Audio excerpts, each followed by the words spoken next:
안녕하세요. 저는 고등학생 자녀를 둔 평범한 가정주부입니다. 그와 동시에 시어머니를 20년째 모시고 있습니다. 제가 왜 20년 동안 시어머니와 함께 살고 있는지, 그리고 어떻게 20년 동안 살면서 시어머니와 마찰 한 번이 없을 수 있었는지 얘기해 보려고 합니다. 이쯤 사니까 남편이 아닌 시어머니가 제 인생의 동반자처럼 느껴지기도 하네요. 그만큼 너무 소중하고 너무 사랑하는 저희 시어머니를 소개하겠습니다. 저희 아버지는 사업가였습니다. 유통 전문으로 사업을 하셨고 사업이 꽤 잘 되었어요. 저는 3남매 중에 막내였고 위로는 오빠 둘이 있었습니다. 막내딸이었던 저는 아버지 사랑을 듬뿍 받고 오빠들 관심을 듬뿍 받으면서 살았습니다. 돌이켜보면 참 그때 모자람 없이 살았던 것 같습니다. 경제적으로 뒷받침을 잘해주시는 아버지도 계시지 든든한 오빠들도 있지. 다정하고 사랑만 가득 주시는 어머니도 계시지. 마음에 뭐 하나 허전함이 없이 잘 컸습니다. 특히 저는 어머니에 대한 애정이 컸습니다. 제가 태어났을 때 미숙아로 태어났거든요. 10달 온전히 품어져 있던 게 아니라 34주인가? 그쯤 태어나서 병원에서 한참을 있었답니다. 그 때문인지 어머니가 저에 대한 애정이 굉장히 많으셨습니다. 그리고 일찍 태어난 탓인지 몰라도 제가 어렸을 때 잔병이 많았거든요. 또래보다 왜소하고 허약했죠. 그래서 더욱 어머니가 저에게 신경을 많이 쓰셨습니다. 제가 아파서 입원을 할 때면 눈물을 보이시며 미안하다고 하셨습니다. 그때마다 저도 어머니에 대한 애착이 강해졌더랬죠. 아직도 오빠들이 다 기억하는 사건이 하나 있는데 제가 유치원 처음 다니기 시작했을 때 어머니 다리를 붙들고 안 간다고 엉엉 울고 난리를 쳤답니다. 저는 기억이 하나도 안 나는데 말이죠. 꼬박 한 달을 그렇게 울면서 가고 어떤 날은 울다가 아예 안 가고 유치원 끝나고 어머니 보면 맨날 울고 아주 어머니 껌딱지로 살았답니다. 그 사건은 하나도 기억이 안 나지만 정확하게 기억이 나는 것은 어머니가 너무 좋았다는 겁니다. 정말 너무너무 좋았습니다. 아무래도 오빠들은 남자니까 말을 거치게 할 때가 있잖아요. 저한테 그러는 게 아니더라도 친구들과 오빠들끼리 있을 때 말을 거칠게 하는 걸 보면 그게 그렇게 싫더라고요. 그런데 어머니는 항상 상냥하고 화도 한 번 안 내시고 말도 너무 예쁘게 해주시니까 얼마나 좋았겠어요. 예쁘고 상냥한 엄마가 너무 좋았고 그런 엄마가 있다는 것을 친구들한테 자랑하고 싶을 만큼 자랑스러웠습니다. 이렇게 어머니를 사랑했기에 어머니와의 이별이 더더욱 저에게 큰 슬픔으로 다가왔던 거겠죠. 국민학교 1학년 여름방학이었습니다. 아버지가 사업을 하시니까 굉장히 바쁘셨거든요. 주말에도 거의 출근하시고 평일에도 얼굴을 못 보는 날이 더 많았죠. 그런데 모처럼 저희 방학이고 하니까 시간을 내셨더라고요. 2박 3일의 짧은 여행을 다녀오기로 했습니다.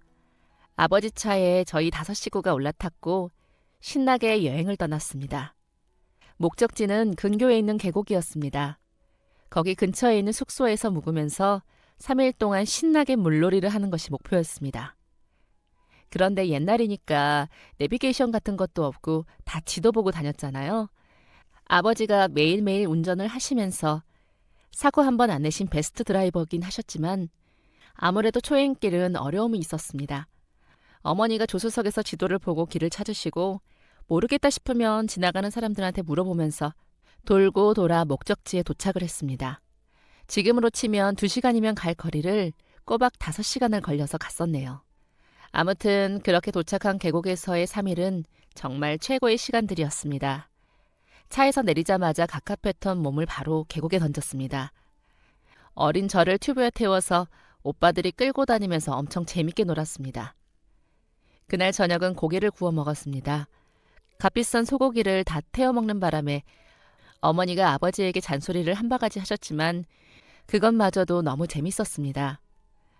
밤 늦게까지 오빠들이랑 뛰어놀며 과자도 먹고 아침에 눈 뜨자마자 계곡물에 들어가고 돗자리에 앉아서 닭백숙도 먹고 계곡물에 담궈둔 수박도 쪼개 먹고 모기한테 10방을 넘게 뜯겼지만 진짜 최고의 방학이라고 생각했습니다. 초등학생의 방학은 이렇게 재밌는 거구나 싶었습니다. 마지막 날 아쉬운 마음을 뒤로하고 차에 올라탔습니다. 내년 여름방학에 또 오기를 기약하면서요. 차를 타고 집에 가기까지 또 긴 여정이 시작되겠구나 생각하면서 잠이 들었습니다. 그런데 갑자기, 정말 갑자기 눈이 번쩍 떠졌고 눈을 떠보니까 제가 아스팔트 위에 떨어져 있었습니다. 갑자기 온몸이 아파왔습니다. 팔이 너무너무 쓰라렸습니다. 잽싸게 고개를 돌려서 이게 무슨 상황인지 살폈습니다. 제가 꿈을 꾸나 했거든요. 그런데 꿈이라고 하기에는 정말 죽을 것처럼 아프더라고요. 둘러보니 아버지의 검정색 차가 뒤집어지고 산산조각이 나 있었고 그 안에 있던 엄마가 보였습니다. 그리고 저는 다시 눈을 감았습니다. 아마 그게 기절한 것 같아요. 너무 놀라기도 했고 너무 아팠으니까요. 다시 정신을 차려보니까 저는 병원에 있었습니다. 한쪽 팔에 붕대를 감은 아버지가 보였습니다. 승희야, 괜찮아? 정신이 드니? 아버지의 얼굴 군데군데에 상처가 있었습니다. 그제서야 알았습니다. 내가 꿈을 꾼 것이 아니구나. 저는 사고 난 지 이틀 만에 깨어났습니다. 양쪽 팔이 아스팔트 위에 쓸리면서 팔꿈치에 금이 조금 간 거 말고는 다친 곳이 없다고 의사 선생님께서 말씀해 주셨습니다. 정말 다행이라고, 정말 하늘이 도왔다고도 하셨습니다. 아버지도 팔 한쪽과 머리를 조금 다치셨지만 심각하지 않은 정도였습니다. 큰오빠는 뇌출혈로 수술을 해야 했습니다. 천만다행으로 수술은 잘 되었고 회복도 금방 할 수 있었습니다. 작은 오빠는 다리를 다쳐서 수술을 하고 한동안 깁스를 해야만 했습니다.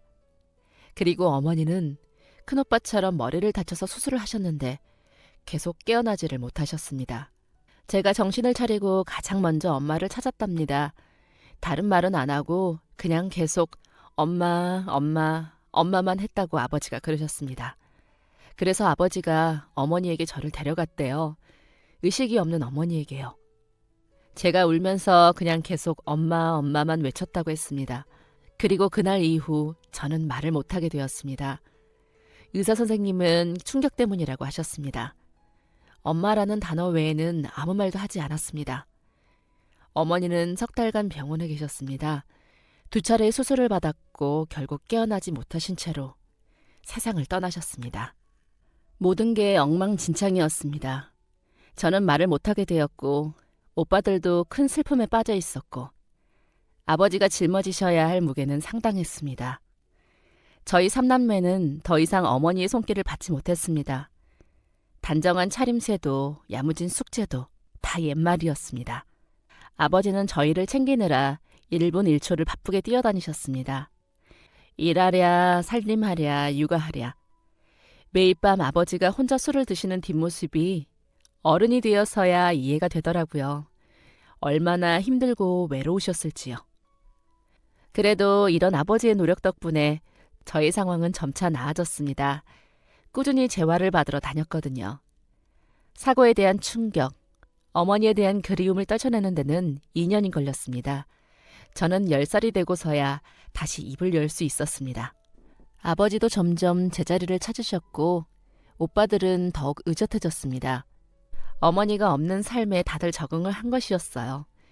하지만 제 마음속 한켠에는 언제나 어머니에 대한 그리움이 있었습니다. 집에 여자가 오로지 저 혼자였잖아요.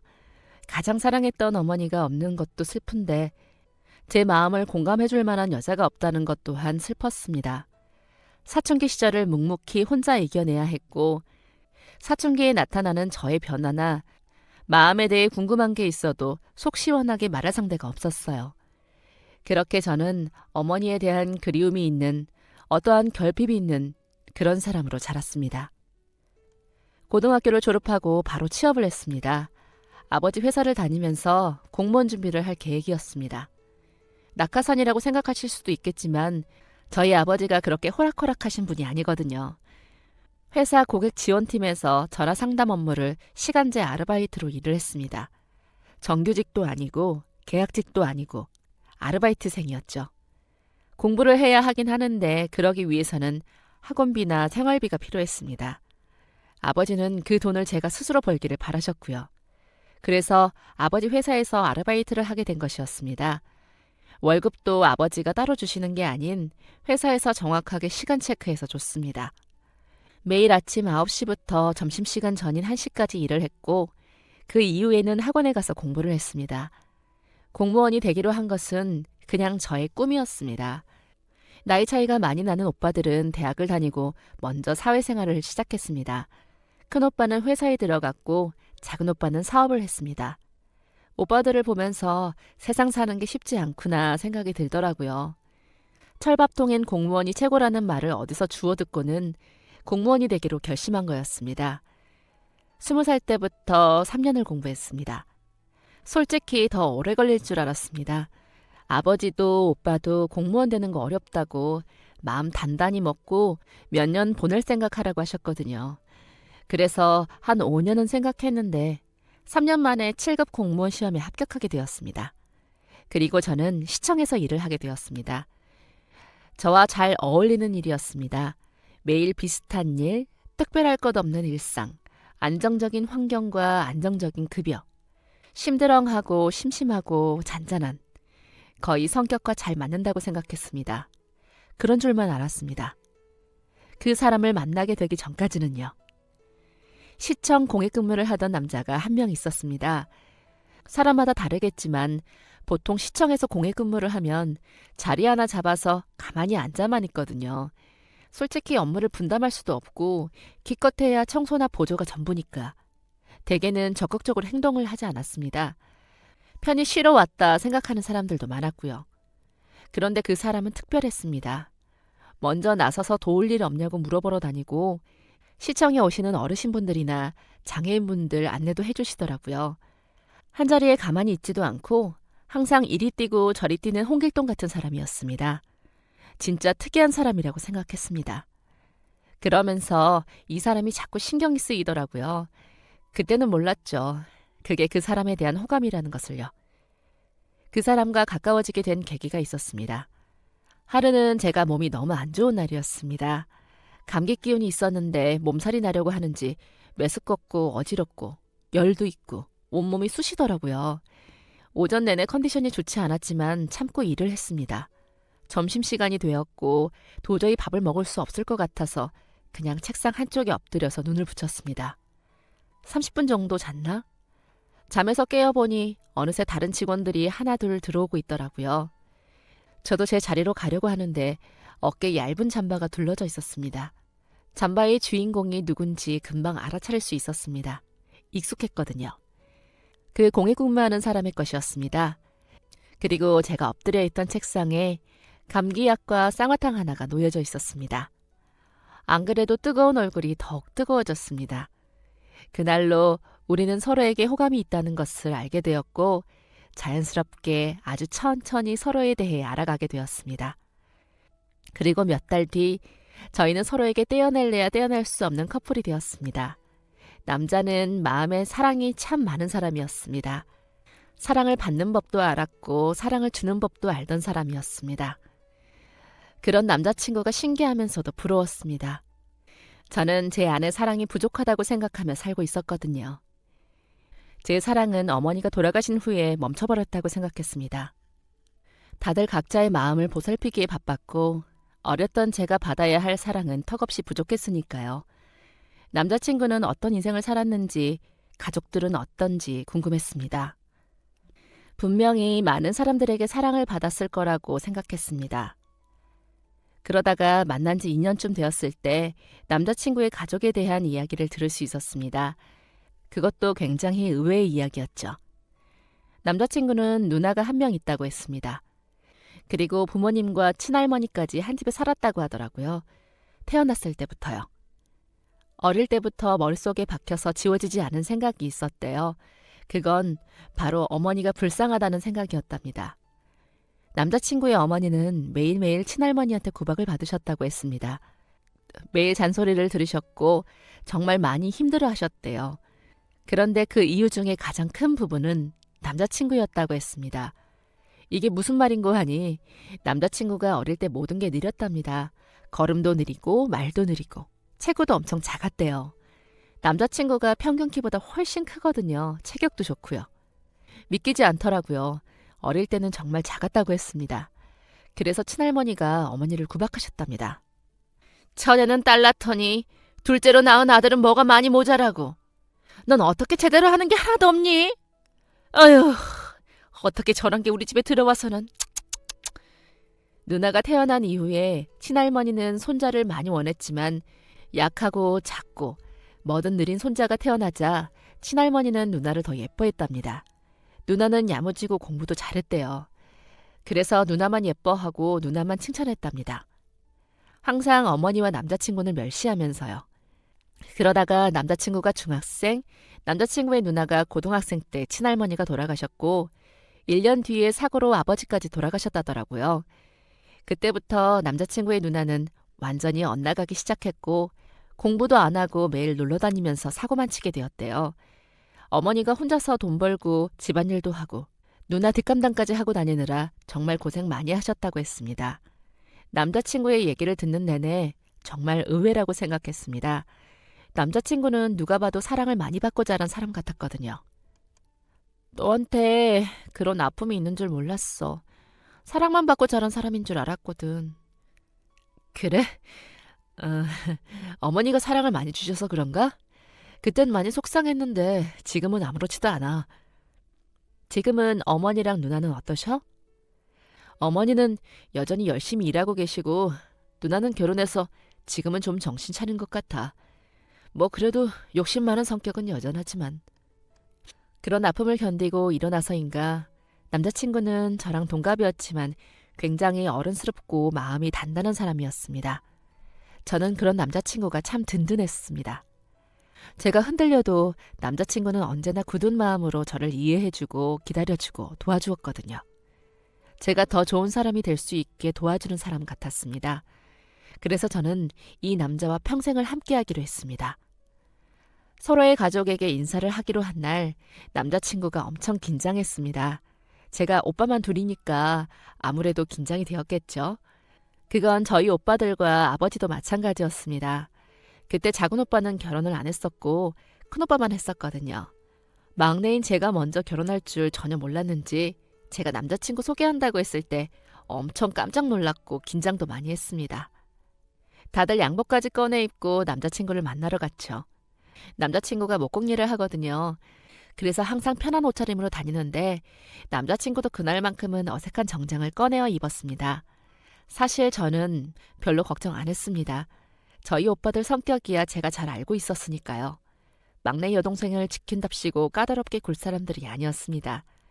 제 예상대로 첫 만남은 아주 순조로웠습니다. 오빠들이 남자친구를 엄청 마음에 들어 했습니다. 아버지는 그날 기분이 좋으셨는지 얼큰하게 취할 정도로 술을 드셨지요. 성공적인 만남을 끝낸 후 이번엔 긴장해야 할 사람은 저였습니다. 남자친구의 어머니와 누나, 특히 누나가 어떤 분일지 대충 들어서 그런지 더 긴장되더라고요. 저는 예비 시어머니, 남자친구의 누나인 신우, 그리고 시매부까지 만나게 되었습니다. 와, 그런데 신우가 생각보다 더한 사람이었습니다. 오빠들은 뭐 하는 사람인데? 집안은 좀 살고? 사는 동네가 어디야? 작아? 저는 그런 사람을 처음 봤습니다. 너무 충격적이더라고요. 엄연히 따지고 보면 저는 그 사람과 처음 보는 사이인데 아무렇지도 않게 저와 제 집안의 경제적 상황을 묻는 게 정말 말문이 막힐 정도로 당황스러웠습니다. 남자친구가 신우를 제지했고 신우는 콧방귀를 끼면서 입을 다물었습니다. 듣자 하니 신우는 어른이 되고서도 사고만 치고 다녔답니다. 놀기 좋아하고 돈도 펑펑 썼다더라고요. 일도 안 하면서. 그러다가 10살 많은 시매부를 만나게 되었고 시매부네 집이 잘 산다는 것을 알게 된 신우가 시매부를 쫓아다니다가 결혼을 하게 되었답니다. 그렇게 해서 아이까지 낳고 잘 살고 있다더군요. 시매부도 신우랑 별 다를 게 없는 사람이었습니다. 돈이 전부이고 돈으로 사람을 평가하는 사람이었습니다. 신우랑 시매부를 보면 남자친구와의 결혼을 다시 생각하고 싶을 만큼 별로였습니다. 하지만 제 예비 시어머니는 정말 좋은 분이셨습니다. 처음 뵙자마자 머릿속에 저희 어머니가 떠올랐습니다. 외모가 닮은 부분은 없었지만 흘러나오는 느낌과 분위기가 묘하게 닮아 계셨습니다. 습관적으로 쓰는 단어라던가 억양, 손짓까지도 비슷한 부분이 많았습니다. 그래서 더 마음이 갔던 것 같습니다. 시어머니는 신우랑 다르게 굉장히 친절하시고 상냥하신 분이었습니다. 남자친구와의 성격과 비슷한 부분도 많았고요. 좋은 시어머니를 만났다는 생각이 들었습니다. 어쩌면 내가 마음을 기댈 가족, 그것도 여자 가족이 되겠구나 생각도 했습니다. 신우가 뭐라고 하던 말던 무시를 하고 자랑을 하고 어쩌고 그러던 말던 저희의 결혼은 진행이 되었습니다. 신우한테 명품 가방을 하나 해줘야 한다느니 한복을 한 벌 맞춰서 사달라느니 예단이 어쩌고 그런 말은 다 한 귀로 듣고 한 귀로 흘렸습니다.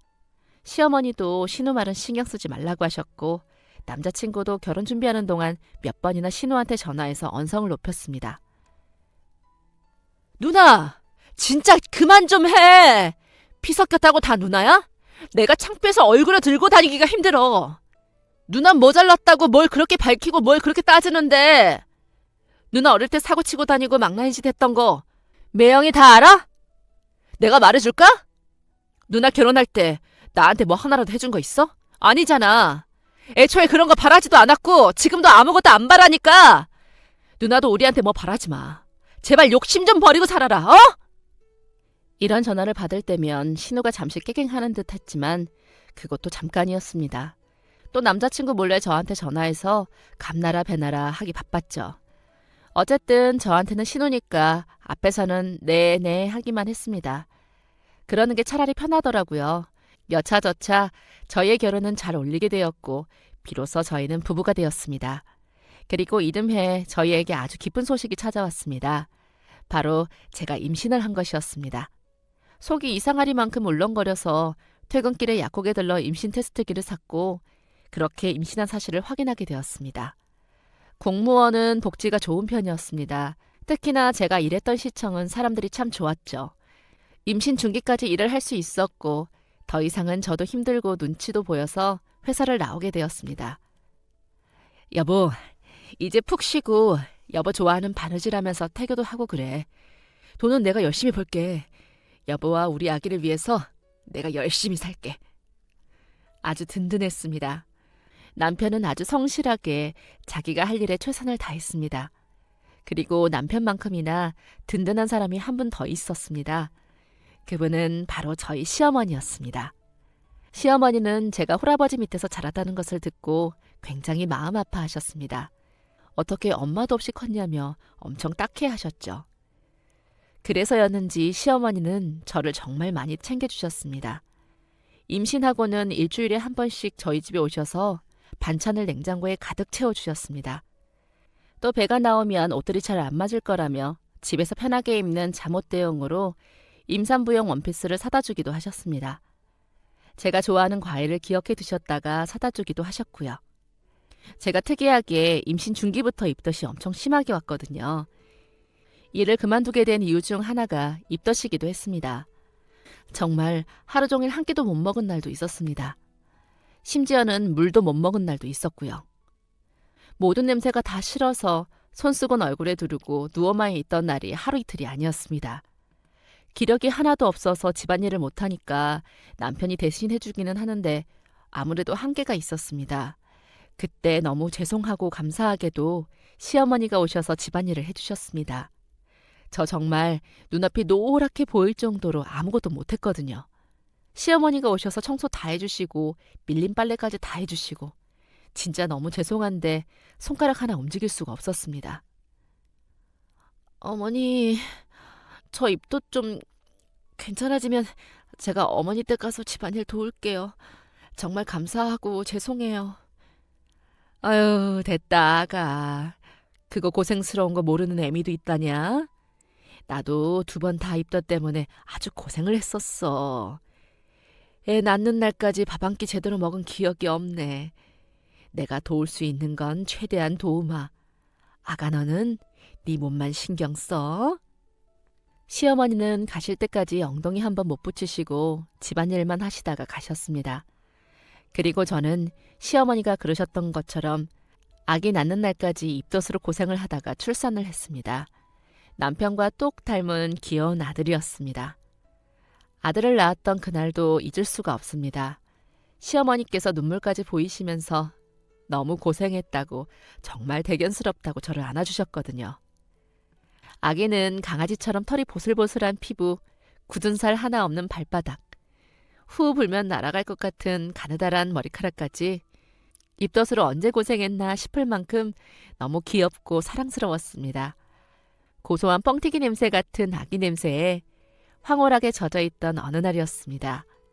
아이가 막 돌이 되었을 때였습니다. 평화로운 주말, 아기가 한 발, 두 발 걷는 모습을 남편과 함께 보며 벅찰 만큼의 행복을 느끼던 바로 그때 전화가 한 통 걸려왔습니다. 남편이 전화를 받았고 남편은 곧 얼굴이 창백하게 질린 채 전화기를 떨어뜨렸습니다. 왜 그래? 무슨 전화야? 어머니가 사고를 당하셨대. 정말 비극적인 사고였습니다. 시어머니가 택시를 타고 가던 중 택시가 시내버스와 충돌 사고가 났고 많은 사람이 다친 사고였습니다. 버스 운전기사는 그 자리에서 숨을 거뒀고 승객 열댓 명과 택시기사, 연달아 충돌한 2대의 차주와 일부 시민까지 많은 사람들이 다치고 죽었습니다. 어머니는 병원으로 급히 옮겨지셨고 병원에서 전화가 온 것이었습니다. 아기를 안고 남편과 함께 시어머니가 계시는 병원으로 달려갔습니다. 가자마자 남편은 수술 동의서에 서명을 했습니다. 시어머니는 보지도 못한 채 수술실도 보내야만 했습니다. 사고가 정말 크게 난 듯했습니다. 처참한 응급실 상황에 저는 아이의 눈을 가리고 병원 밖으로 뛰어나갔습니다. 가슴이 벌렁벌렁 뛰었습니다. 곧 이어 남편이 나왔고 저희는 근처 공중전화로 향했습니다.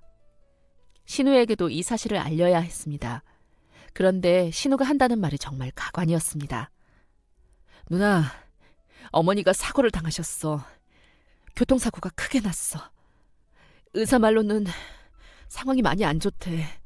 누나도 와봐야 할 것 같아. 뭐? 사고? 진짜? 그런데 지금 급한 거야? 엄마 돌아가신대? 아, 나 지금은 좀 그런데. 뭐? 뭐가 좀 그런데? 나 지금 동창들이랑 여행 가야 하거든. 남해까지 가야 해서 오늘은 좀 힘들어. 네가 있으니까 괜찮은 거 아니야? 네가 있다가 상황 안 좋으면 그때 전화해. 지금은 수술 받고 계신 거잖아. 맞지? 옆에서 듣고 있는데 너무 당황스럽더라고요. 내가 지금 뭘 들은 건가 싶었습니다. 지금 남해에 있는 것도 아니고 남해에 놀러 가야 해서 못 온다니. 어머니가 큰 사고를 당하셨는데도 어떻게 그럴 수 있나 싶었습니다. 남편도 당황하기는 마찬가지였고 신우는 그렇게 자기 할 말만 하고 전화를 끊어버렸습니다. 시어머니의 수술은 굉장히 오랜 시간 동안 진행되었습니다. 13시간이라는 긴 시간 동안 수술을 받으셨는데도 상황은 좋지 않았습니다. 시어머니는 중환자실에 계셔야 했습니다. 산소호흡기까지 끼셨고 머리 위로 무슨 기계가 4-5개 있었고 다리도 팔도 성한 곳이 하나도 없으셨습니다. 진짜 눈물만 나오더라고요. 의식도 없는 시어머니 손을 꼭 붙잡고 매일 얘기했습니다. 어머니, 괜찮아요. 괜찮아질 거예요. 그러니까 포기하지 마세요. 저도 포기하지 않을게요. 다 괜찮아요. 다 괜찮아질 거예요. 시어머니는 꼬박 2주를 중환자실에 있으셨습니다. 그동안 수술을 한 차례 더 받으셨습니다. 정말 지옥 같은 하루들이었습니다. 그런데 더 놀라운 건 따로 있었습니다. 이렇게 시어머니가 생사를 오가는데 그 딸이라는 사람은, 그러니까 저희 신우는 딱 한 번 병원에 왔습니다.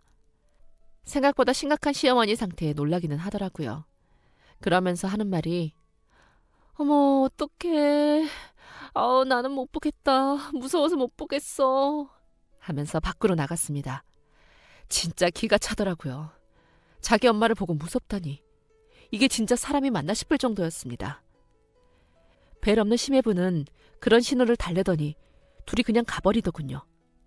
애초에 뭘 기대하지도 않았지만 진짜 제정신이 아니구나 생각했습니다. 시어머니는 3번의 수술 끝에 일반 병실로 올라가실 수 있으셨습니다. 의사가 이건 기적이라고 했습니다. 사실 처음에 가망이 없다고 했었거든요. 그저 포기하지 않고 버텨준 시어머니께 감사할 뿐이었습니다. 보름 만에 시어머니는 의식을 찾으셨습니다. 하지만 그래도 완전한 회복은 아니었습니다. 앞으로 수술을 더 받아야 한다고 했습니다. 다리와 팔뼈가 거의 으스러졌다고 했거든요. 갈비뼈도 부러져서 꼼짝없이 침대에만 계셔야 하는 상황이었습니다. 그리고 상황이 이렇게 되면서 병원비가 점점 부담이 커지게 되었습니다. 수술 한 번만 받아도 몇백만 원이 나오는 상황이었는데 몇 차례 수술을 더 받아야 할지도 모르는 상태였고 입원비 등 병원비로 몇천만 원이 우스워지게 되었습니다. 저희 상황으로는 도저히 감당이 되지 않았습니다. 고민하던 저희 부부는 결국 신우에게 손을 벌리기로 했습니다. 같이 반반 부담하면 그나마 부담이 덜 될 것 같았거든요. 그렇게 해야만 하는 상황이었습니다. 게다가 신우네는 경제적으로 여유가 있었고 장녀가 되어서 유일한 부모인 어머니의 병원비를 내는 것이 마땅하잖아요. 그런데 신우는 정말 사람이 아니었습니다. 뭐? 얼마? 얼마를 달라고? 형님, 제가 달라는 게 아니고요. 병원비가 그만큼 나왔고 그걸 저희가 반반 내자고 하는 거예요. 어머니 살려야죠. 앞으로 수술을 몇 번 더 할지도 모르는 상황이에요. 아니, 그거 수술하면 살 수 있대? 네? 뭐라고요? 수술하면 살 수 있는 거냐고. 살 수 없는데 돈 그렇게 퍼부으면 의사 좋은 일만 시키는 거잖아. 안 그래? 한두 푼도 아니고 나는 그 돈 못 줘. 아니, 형님. 지금 제가 저한테 돈 달라고 했어요? 어머니 살리는 거라고요. 그러니까 확률이 100%냐고.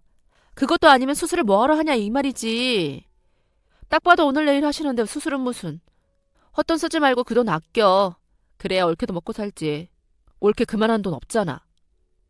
가망도 없는데 아등바등. 그러니까 그 정도밖에 못 사는 거야. 이런 사람이랑은 더 이상 대화가 안 되겠다 싶어서 그냥 전화를 끊어버렸습니다. 온몸이 부들부들 떨렸습니다. 진짜 짐승만도 못한 인간이라고 생각이 되었습니다. 이 이야기를 전해들은 남편이 신혼에 가서 한바탕 다 뒤집어 엎었고 그런데도 신혼은 정신 못 차리고 악을 쓰고 10원 한 장도 안 줬습니다. 저는 이대로 시어머니가 돌아가시는 꼴을 못 보겠더라고요. 그럼 시어머니가 너무 억울하실 것 같았습니다. 저도 포기할 수 없었고요. 고민 끝에 저희는 차를 팔게 되었고 집 담보로 대출까지 받게 되었습니다.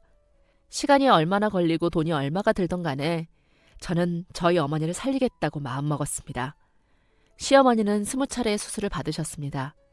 중환자실과 일반 병실을 계속 오갔습니다. 거의 3년을 그렇게 사셨습니다. 그리고 마침내 기적은 일어났습니다. 살아 움직이기는커녕 가망이 없다고 의사선생님이 분명히 말씀하셨습니다.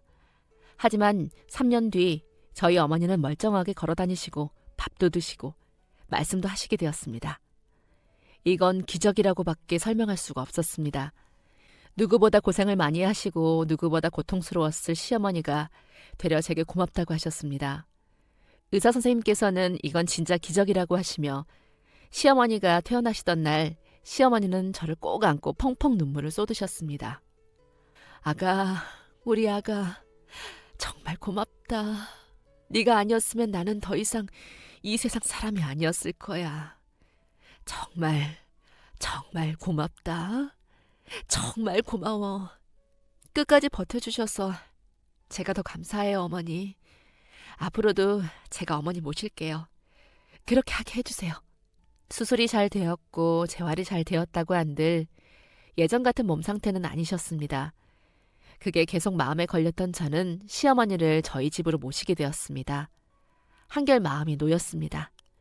빚은 한가득 쌓여 있었지만 시어머니와 함께하는 생활만큼은 정말 마음이 편안했습니다. 아이가 유치원에 들어가면서 저는 일을 다시 시작했습니다. 공무원이라는 직업을 선택하길 잘했다고 그때 또 한 번 생각했습니다. 주변을 보니 경력이 단절되어 회사도 못 들어가는 사람이 대부분이더라고요. 솔직히 공무원도 크게 다를 건 없었지만 그래도 철밥통이라는 말이 괜히 있는 게 아니었습니다.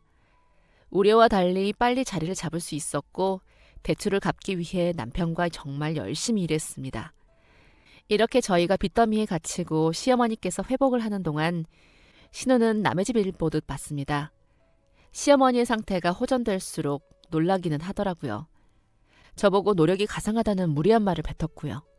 돈 한 푼 안 준 불효녀를 상대할 가치도 못 느꼈습니다. 최대한 무시하면서 살려고 했고 시어머니 또한 이번 일에 신우한테 크게 배신감을 느끼셨더라고요. 18부터 쭉 뒷공문이 쫓아다니면서 사고 친 것들 수습하고 대신 고개 숙여 사과하고 돈 물어주고 했던 게 얼만데 배은망덕한 것.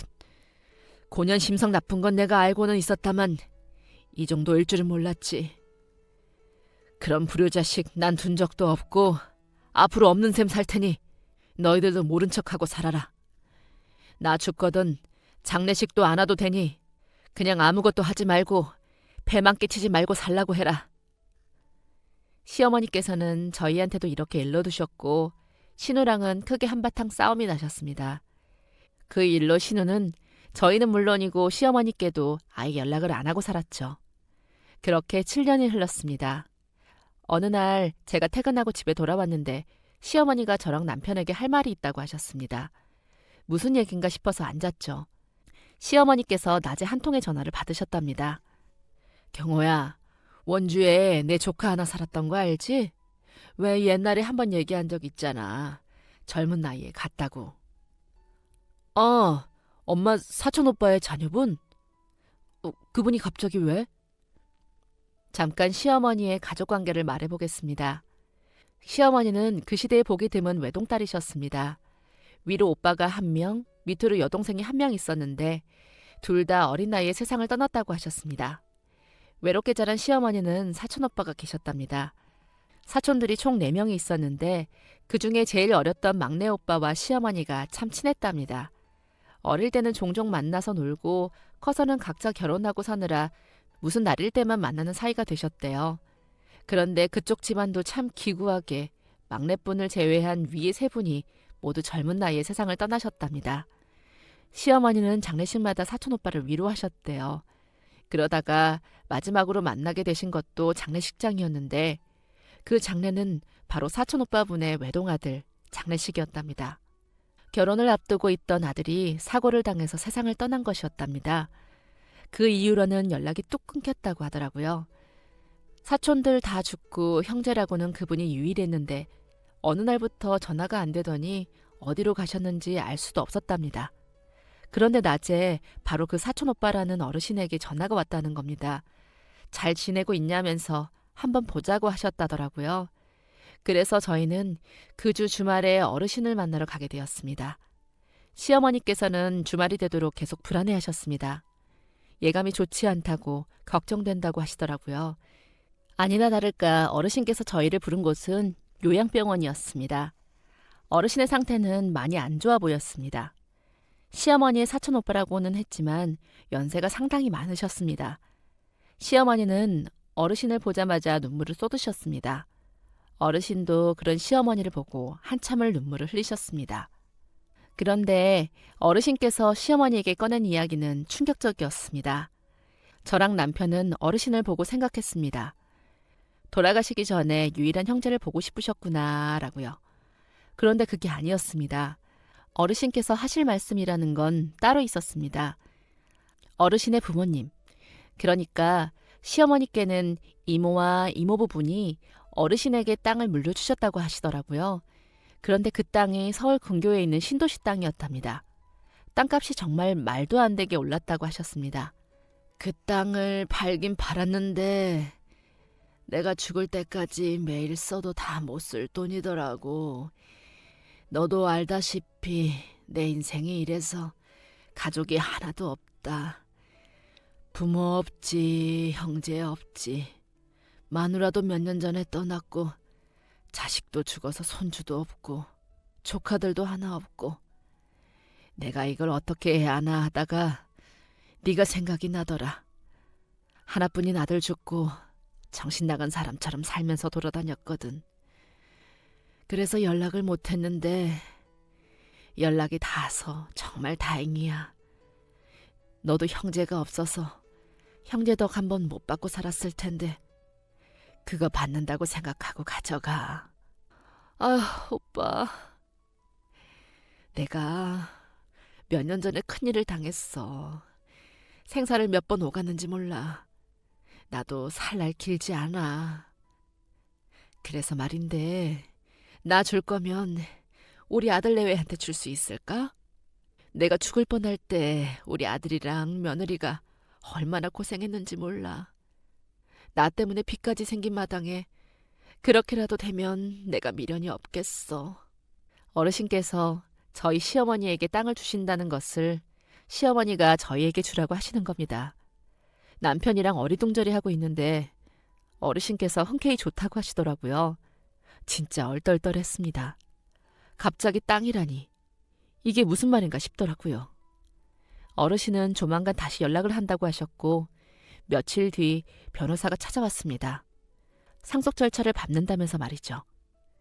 이걸 진짜 받아도 되나 싶었지만 저희도 빚이 한두 푼이 아니었기에 마다할 처지가 아니었습니다. 그리고 얼마인지도 몰랐거든요. 죽을 때까지 다 쓸 돈이라고 하시니 솔직히 감이 잘 안 왔습니다. 그저 이 빚만 좀 어떻게 했으면 좋겠다고 생각했습니다. 그런데 변호사가 꺼낸 말은 정말 억소리가 나오는 금액이었습니다. 세금을 다 떼어내고도 무려 70억이라고 했습니다. 제가 잘못 들었나 싶더라고요. 70억이라니. 그게 얼마나 큰 돈인지 계산이 안 될 정도로 머리가 띵하더라고요. 너무 큰 돈이라 받고 말고의 사고가 안 되는데 옆에 계시던 시어머니가 받으라고 이제는 욕심 조금 부려도 된다고 하셨고 그렇게 저희는 빚더미에서 갑자기 70억 자산이 생기게 되었습니다. 어안이 벙벙하다는 말은 이럴 때 쓰는 게 맞는 거죠. 상속받고 얼마 되지 않아 시어머니의 사촌 오빠분인 어르신께서 돌아가셨다는 소식을 듣게 되었고 저희가 장례를 치러드리게 되었습니다. 그리고 저희는 그 돈으로 빚을 다 갚게 되었습니다. 이자까지 다 해서 1억 정도 되는 빚이었는데 그게 한 번에 해결되니 너무 신기했습니다. 그리고 시어머니가 아프셨을 때 저희 차를 팔았잖아요. 그게 남편 출퇴근용이었거든요. 그 이후에 다시 차를 샀었는데 저렴한 중고차를 잘못 구매해서 하마터면 사고가 날 뻔했습니다. 그때부터 남편은 그냥 대중교통 타면서 다녔죠. 저도 일 다시 시작하면서 차를 살까 고민했지만 아직은 무리인 것 같아서 생각만 하고 있었습니다. 그런데 시어머니께서 이참에 저희 둘 다 차를 사라고 하시더라고요. 고민하던 저희는 평생을 꿈꿨던 외제차를 큰맘 먹고 구입했습니다. 남편 한 대, 저 한 대 이렇게 말이죠. 그리고 남아있는 이 큰 돈을 어떻게 하면 좋을까 고민하다가 저희는 이사를 가기로 했습니다. 원래 저희가 방 2개짜리 집에서 살았는데 저희 애가 계속 시어머니랑 방을 같이 썼거든요. 그런데 그때가 중학생 올라갈 때이기도 했고 이제는 자기 방을 갖고 싶어 하는 것 같더라고요. 그래서 무려 방 5개짜리 아파트를 구매해서 들어가게 되었습니다. 기존 집은 세를 주기로 했고요. 남은 돈은 몽땅 저금해버렸습니다. 이자만 해도 엄청나더라고요. 모든 게 너무 갑작스러웠고 너무 어마어마해서 현실감이 없었습니다. 막 이사 가고는 집이 너무 커서 적응이 안 될 정도였죠. 그런데 이사 가고서 일주일 정도가 지난 어느 날이었습니다. 몇 년을 연락을 안 하던 신우에게서 연락이 왔습니다. 무슨 일 있지? 네? 올케네 얼마 전에 전화 한 통 가지 않았어? 우리 엄마 사촌 오빠라는 분. 그걸 어떻게 아세요? 알고 보니까 어르신께서 저희한테 연락을 할 수 있었던 게 신우 덕이었다더라고요. 시어머니가 저희랑 살림을 합치시면서 예전 집에서 쓰던 집 전화를 더 이상 안 쓰게 되셨잖아요. 그런데 어르신께서 신우네 전화번호를 알고 계셨나 봐요. 왜 예전에는 핸드폰이 없으니까 다들 집 전화번호 수첩에 적어두고 했으니까요. 어르신은 그렇게 연락이 닿게 된 신우한테 시어머니의 안부를 물은 거고 신우가 저희 집 전화번호를 알려줬다는 겁니다. 그런데 신우가 하는 말이 그때는 그냥 귀찮아서 알려주고 말았는데 뭔가 계속 찜찜하더래요. 그 전화가 계속 마음에 걸렸답니다. 꿈에도 나올 정도로요. 신우 진짜 자리 하나 깔아야 하나 봅니다. 사촌이 땅을 사면 배가 아프다더니 어떻게 저희한테 큰돈이 생긴 걸 느낌으로 알아차렸을까요? 저는 하나도 숨김없이 있는 그대로 다 얘기를 했습니다. 그러니까 어디로 이사 갔냐고 거짓말 아니냐고 흥분해서 따지더라고요. 저희 집 주소까지 자세하게 알려줬습니다. 그러니까 그날 저녁 진짜로 신우랑 심해보가 저희 집에 찾아왔습니다. 그때부터 아주 난리 진짜 가관이었습니다. 엄마, 어떻게 얘네만 챙겨? 나는 자식도 아니야? 어떻게 나한테 한 푼도 안 주냐고. 뭐? 주긴 뭘 줘? 누가 뭘 줘? 내 사촌 오빠가 얘네들한테 준 돈을 나보고 뭐 어쩌라는 거니? 아니 그러니까 왜 얘네한테 주라고 하냐고. 내가 맞이잖아. 내가 첫째인데 왜? 네가 첫째면 어쩔 거고 네가 맞으면 어쩔 건데. 네가 자식 노릇 뭘 했는데? 아 진짜. 그때 이야기를 왜 지금 와서 꺼내냐고. 야, 니네 돈 많잖아. 그 큰 돈 너네가 쓸 수 있겠냐고. 내놔. 당장 내놔.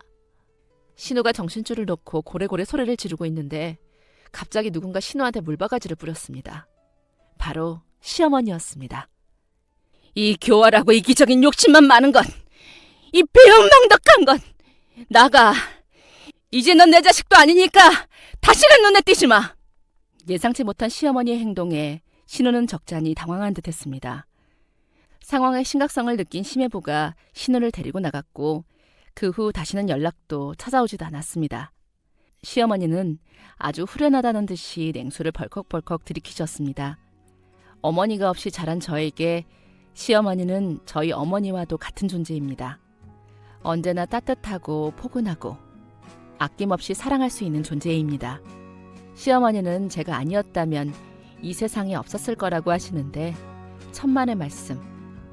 저를 이렇게 포용력 있고 넓은 사람으로 만들어주신 건 저희 시어머니입니다. 보고 배울 점이 정말 많으신 분입니다. 앞으로도 사랑하는 시어머니와 행복하고 정직하게 살려고 합니다. 우리 어머니, 우리 엄마, 건강만 하세요. 지금까지 사연 들어주셔서 감사합니다. 사연이 재미있으셨다면 구독과 좋아요 부탁드려요. 감사합니다. 안녕히 계세요.